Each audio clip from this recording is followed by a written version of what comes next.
Thank you, Chairman. First, thanks, Secretary Noem, for being here today.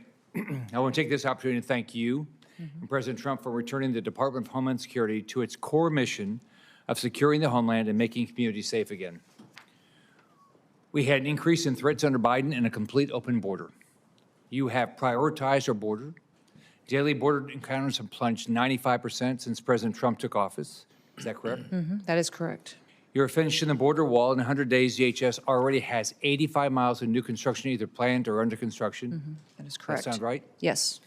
The Trump administration has reunited nearly 5,000 unaccompanied children with a safe relative or guardian after the Biden administration completely lost track of over 300,000 of these vulnerable minors. That sound right? That is correct. The United States Customs and Border Protection and the U.S. Coast Guard have seized nearly 232,000 pounds of fentanyl and other illicit drugs, stopping them from ever reaching American communities or Florida shores. Sound right? That is correct. And you are bringing accountability to the agency. It's incredible what we can do with a willing partner like you and President Trump, who actually want a secure border and enforce our laws.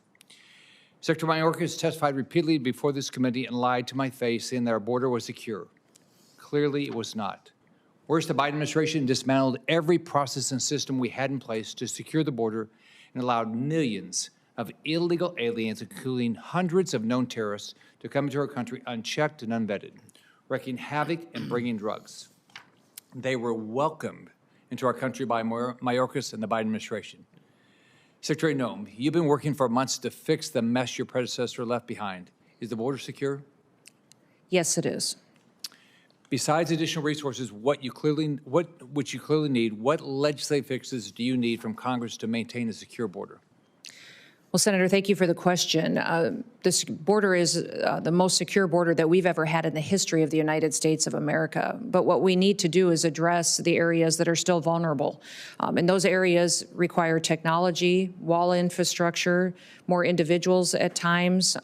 We need surveillance equipment, camera equipment to be fixed. Only 1 out of 3 CBP cameras are really functional right now. So the reconciliation package is incredibly important for us to have the resources we need at the border, but also to make sure that CBP can continue to do their work that they do of our ports of entry, assessing tariffs and collecting duties, all of that. But beyond that, reconciliation has needed assets for other areas of our national security portfolio. The fact of the matter is the Department of Homeland Security is one of the largest agencies with one of the smallest budgets. And the task that we have taken on is gotten more and more complicated all the time as things move online, cybersecurity, bad actors get more sophisticated. And now we've let these dangerous terrorists and cartel members into our country, in the interior of our country, that threaten the American public. They need to be removed and taken out, and we're fighting a court system at times as well. So that reconciliation package makes sure that we're able to do due diligence and the work that we do and really assure the American people that we're on watch for them. Beyond that, Remain in Mexico policy to be codified would be incredibly important to make sure we have stability in that policy going forward. Some clarity and credible fear would be wonderful to have if this body would choose to tackle that. That would help us not have to deal consistently with court challenges and tie us up fighting that battle when we really should be addressing security concerns. Miami is one of the 11 U.S. cities hosting matches for the upcoming World Cup. Can you discuss how DHS is preparing for that and how DHS is working with the state and the locals to make sure they have everything they need for a successful and secure event? Yes, we are working diligently with FIFA and other entities to ensure that cities and states have the assets that they need. This will be an unprecedented world event.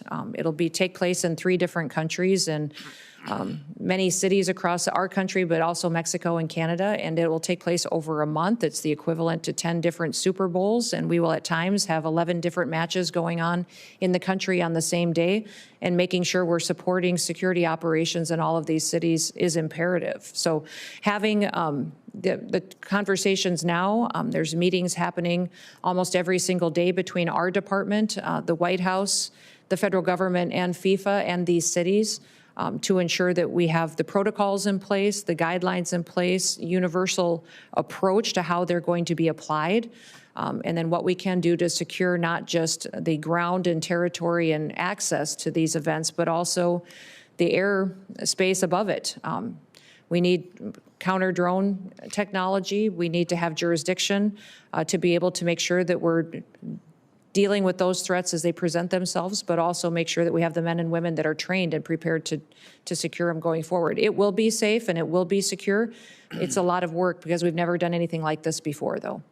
Well, thank you for all your hard work and your team. Thank you. Appreciate it.